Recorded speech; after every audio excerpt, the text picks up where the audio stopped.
नमस्कार, स्वागत करता हूँ आप सभी का फाइनेंशियोलॉजी यूट्यूब चैनल पे। तो दोस्तों, जब हम इलेक्ट्रॉनिक मैन्युफैक्चरिंग या हार्डवेयर मैन्युफैक्चरिंग की बात करते हैं तो हमारे दिमाग में सारी चाइनीज़ कंपनी के नाम से ही आते हैं और हम सोचते हैं यार काश कोई इंडियन लिस्टेड कंपनी होती जिसका फ़ायदा हम भी उठा पाते, क्योंकि इलेक्ट्रॉनिक कंजम्पशन जैसे कि mobile, TV, washing machine etcetera का इंडिया में काफ़ी तेज़ी से कंजम्पशन बढ़ रहा है। तो आज हम एक ऐसी कंपनी के बारे में बात करने वाले हैं, डिक्सन टेक्नोलॉजी के बारे में, जो इसी सेगमेंट में जो है काम करती है। और कंपनी हाल फिलहाल में ही 1:5 का स्प्लिट अनाउंस किया है, यानी अभी आपके पास कंपनी के 1 शेयर है तो उसके बदले जो है कंपनी आपको 5 शेयर देने वाली है। पिछले 1 ईयर की बात करूँ तो कंपनी ने लगभग 305% के आसपास का रिटर्न दिया है, यानी पिछले 1 ईयर में आपका पैसा जो है 4 टाइम्स हो गया है। और यही नहीं, पिछले 1 ईयर की बात छोड़िए, अभी मार्च में ही मतलब लगभग 7-8 महीने पहले जब कंपनी अपना लो बना रही थी लगभग 3000 के आसपास, और अभी जो है कंपनी का लगभग ट्रेड हो रहा है 19,000 के आसपास। यानी अभी कंपनी अपने पिछले लो से 6 टाइम का जो है रिटर्न दे चुकी है। मतलब अब आपने मार्च के टाइम पे कंपनी में खरीदारी करी होती तो आपका पैसा 6 गुना हो गया होता था। तो दोस्तों, यहाँ पे क्या वजह रही है इतनी बड़ी तेज़ी की, उसके बारे में डिस्कशन करेंगे। तो चलिए पहले जान लेते हैं कि इस वीडियो हम क्या क्या डिस्कशन करने वाले हैं दोस्तों। तो पहली चीज़ तो यहाँ पे जो है कंपनी का हम बिजनेस मॉडल देखेंगे कि कंपनी बिजनेस कैसे करती है और पैसे कहाँ से कमाती है। उसके बाद यहाँ पे जो इतनी बड़ी तेज़ी रही दोस्तों, उसका रीज़न क्या रहा है, कौन से ऐसे फैक्टर्स हैं जो कंपनी को काफ़ी ज़्यादा हेल्प कर रहे हैं, और आने वाले दिनों में भी वो फैक्टर्स कंपनी को हेल्प करेंगे या नहीं करेंगे। और थर्ड यहाँ पे दोस्तों मैं आपसे डिस्कशन करूंगा कि यहाँ पे आपको जो है बाइंग करनी है कि नहीं करनी है। कंपनी ने जैसे 1:5 का स्प्लिट बताया है तो उसके लिए भी काफ़ी ज़्यादा शेयर में तेज़ी दिखाई दे रही है। तो उस चीज़ का फ़ायदा उठाने के लिए आपको यहाँ पे बाइंग करनी है कि नहीं करनी है, और बाइंग करनी भी है तो दोस्तों किस प्राइस पे जाके आपको बाइंग करनी है। अगर मैं यहाँ पे इनके बिजनेस मॉडल की बात करूँ तो जैसा मैंने अभी बताया, ये एक कॉन्ट्रैक्ट मैन्युफैक्चरिंग कंपनी दोस्तों, लीडिंग इलेक्ट्रॉनिक मैन्युफैक्चरिंग कंपनी है ये। और ये पे अगर मैं बताऊँ क्या क्या बनाते हैं तो यहाँ पे भी आप देख पा रहे होगे, ये कंज्यूमर इलेक्ट्रॉनिक्स यानी जैसे कि टीवी वगैरह बनाते हैं। उसके बाद होम अप्लायंस जैसे वॉशिंग मशीन वगैरह, उसके बाद लाइटिंग सोल्यूशन, बल्ब वगैरह, मोबाइल फ़ोन्स भी बनाते हैं दोस्तों ये 2015 से ही।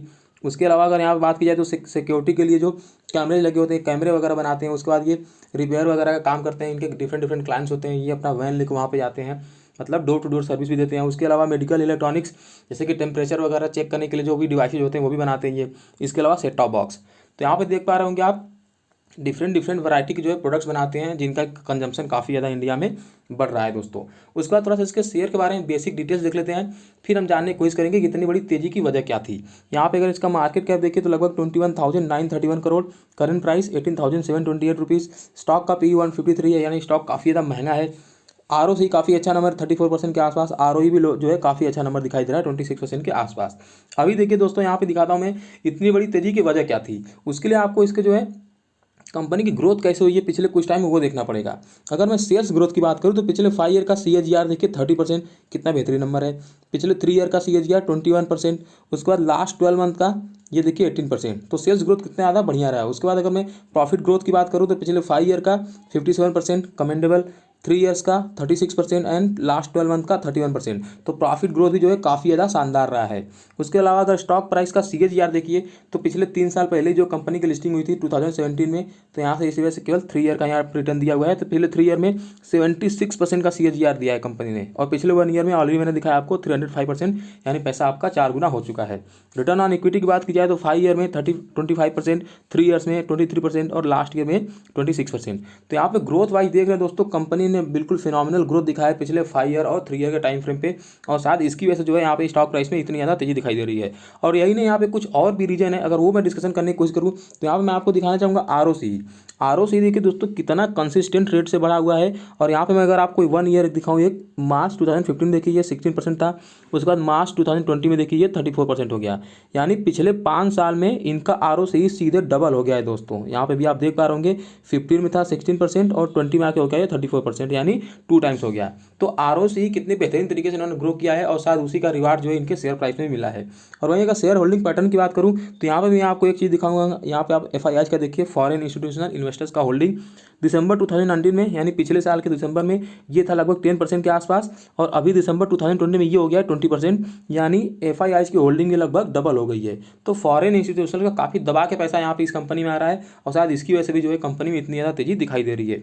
हालांकि अगर आप DIIs की बात करें, स्पेशली म्यूचुअल फंड्स की, तो वहाँ पे जो है थोड़ी सी होल्डिंग कम हुई है, 20% के आसपास से लगभग 15% हो गई है, तो 5% की गिरावट दिखाई दे रही है।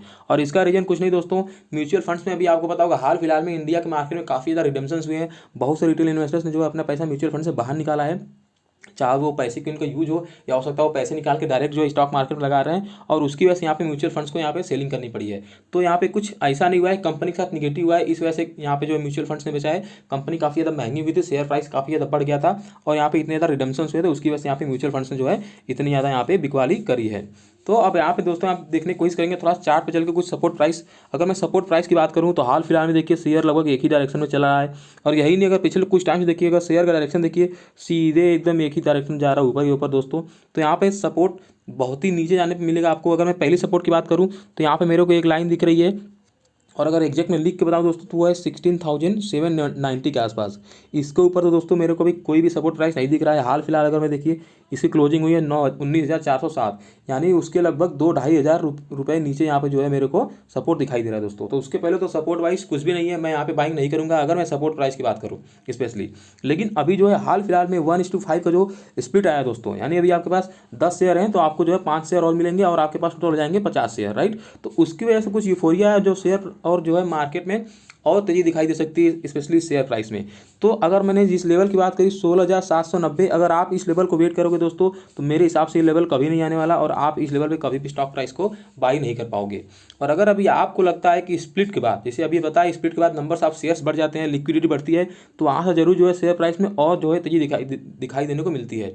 तो अगर आपको लगता है कि आप उस चीज़ का फायदा उठाना चाहते हैं तो मेरे हिसाब से आप करंट मार्केट प्राइस अभी जाके बाइंग कर सकते हैं, या इवन आप हो सकता है थोड़ा वेट कर लीजिए, मान लीजिए 5-7% या स्पेशली 5 से 10% की अगर गिरावट होती है तो आप यहाँ पे भी जाके बाइंग कर सकते हो दोस्तों। क्यों? क्योंकि शेयर अभी बहुत ही ज़्यादा ओवर हीटेड है। मेरे हिसाब से थोड़ी बहुत कूलिंग हो सकती है। हालांकि जो स्प्लिट वाली न्यूज़ है ये यहाँ पे शेयर को जो है थोड़ा सा भी जो है और तेज़ी बनाने में और मदद कर सकती है। लेकिन अभी जैसा पता है ये जो स्प्लिट का डेट है दोस्तों ये अभी डिक्लेयर नहीं हुआ है, राइट। डेट डिक्लेयर नहीं हुआ है, ये हो सकता है 2 महीने लग जाए, 3 महीने लग जाए, 4 महीने लग जाए, वी नेवर नो, राइट।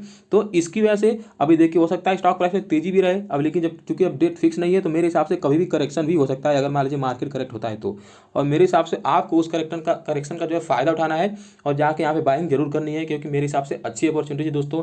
भले स्टॉक जो है थोड़ा सा महंगा है या इवन बहुत ज़्यादा चढ़ गया है पिछले 3 साल में, लेकिन अभी मेरे हिसाब से अगर आप लॉन्ग टर्म के लिए एक इन्वेस्टर हैं तो यहाँ पे बहुत ज़्यादा मेरे को लगता है स्टीम बचा हुआ है। क्योंकि देखिए इलेक्ट्रॉनिक मैन्युफैक्चरिंग इंडिया में अभी बहुत ही कम है दोस्तों, एक इकलौती ऐसी लिस्टेड कंपनी जो यहाँ पे इलेक्ट्रॉनिक मैन्युफैक्चरिंग करती है।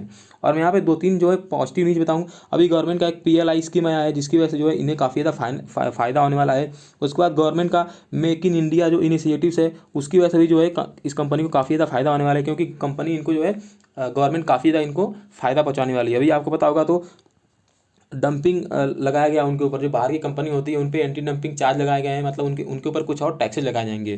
तो जाहिर सी बात है अगर उनके ऊपर कुछ ज़्यादा टैक्स लगेंगे तो उनके प्रोडक्ट जो है थोड़े से महंगे बिकेंगे। और ये चूंकि एक डोमेस्टिक कंपनी है दोस्तों तो इनके ऊपर वो टैक्स नहीं लगेंगे जो डंपिंग ड्यूटी लगती है, तो इसकी वजह से जो इनका इनके जो प्रोडक्ट का दाम थोड़ा सा कम रहेगा। तो ये इस चीज़ का भी फायदा उठाएंगे। और ये जो सारी चीज़ें हैं मिला जुला के दोस्तों मैंने 3-4 चीज़ें बताई। पहली ये जो इनका बिजनेस है दोस्तों काफ़ी अच्छा ग्रोथ हो रहा है इनके, अगर प्रॉफिटेबिलिटी की बात करें या इवन सेल्स की बात करें या इवन ROCE की बात करें, ये 3-4 पैरामीटर्स में काफ़ी ज़्यादा तेज़ी दिखाई दे रही है। उसके बाद FIIs के जो है यहाँ पे काफ़ी ज़्यादा जम के पैसा आ रहा है दोस्तों इस कंपनी में, तो उसकी वजह से भी यहाँ पे तेज़ी दिखाई दे रही है। उसके बाद थर्ड चीज़ मैंने बताया गवर्नमेंट का जो मेक इन इंडिया मूव है दोस्तों, मेक इन इंडिया, उससे भी जो है इस कंपनी को काफ़ी ज़्यादा फायदा होने वाला है। और गवर्नमेंट इसको और भी ज़्यादा सपोर्ट कर रही है क्योंकि जो फॉरेन कंपनी है दोस्तों वहाँ पे गवर्नमेंट एक्स्ट्रा चार्जेस वगैरह लगाती है, टैक्सेज वगैरह, जिसकी वजह से इस कंपनी को फायदा होने वाला है। तो ओवर ऑल इन ऑल मेरे को हिसाब से कंपनी के लिए बहुत सारी पॉजिटिव चीज़ें हैं दोस्तों। और पिछला जो 3 साल चलिए वो बीत गया, आपने अपनी नहीं खरीदा, आपको रिटर्न नहीं मिला, लेकिन अगला जो 3 साल या 5 साल आने वाला है वो कंपनी के लिए मेरे हिसाब से अभी और जो है इसका गोल्डन पीरियड होगा। तो अगर अभी भी आप इस कंपनी को नहीं खरीदते हो दोस्तों तो अभी आप तो मान लीजिए पछता रहे होगे, लेकिन 3 से 5 साल बाद दोस्तों आप और ज़्यादा मेरे हिसाब से और ज़्यादा पछताओगे कि यार एक कंपनी अच्छी मेरे को मिल रही थी एक अच्छे सेगमेंट से, लेकिन मैंने यहाँ पे खरीदा नहीं जस्ट बिकॉज की शेयर का प्राइस बहुत ज़्यादा था, 19,000 रुपये के आसपास जो एक शेयर मिल रहा था, तो मेरे को लग रहा था इतना बड़ा शेयर कैसे खरीदूँ। चलिए अभी नहीं खरीदोगे, लेकिन जब ये स्प्लिट हो जाएगा इसके 5 में आई तो 5 का अगर इसमें डिवाइड कर दीजिए तो लगभग 2,000 के आसपास का एक शेयर आएगा, राइट। उस टाइम पे भी आप जाके अगर चाहो तो खरीद सकते हो। तो ये हो गया दोस्तों मेरा ओपिनियन कि आपको क्या करना चाहिए। मैंने अपना ओपिनियन बता दिया दोस्तों। स्पेशली मैं बात करूं तो मैं हो सकता है यहाँ पे अगर थोड़ी बहुत करेक्शन होती है तो मैं यहाँ पे जो है जरूर थोड़ी सी बाइंग करने की कोशिश करूँगा। तो आई होप वीडियो आपको पसंद आया होगा। अगर वीडियो पसंद आया हो तो वीडियो को लाइक जरूर करना और चैनल को सब्सक्राइब करके बेल आइकन भी दबाना दोस्तों, ताकि इस तरीके की वीडियो के नोटिफिकेशन आपको मिलते रहें। वीडियो देखने के लिए बहुत बहुत धन्यवाद। आपका दिन शुभ रहे। वंदे मातरम, जय हिंद।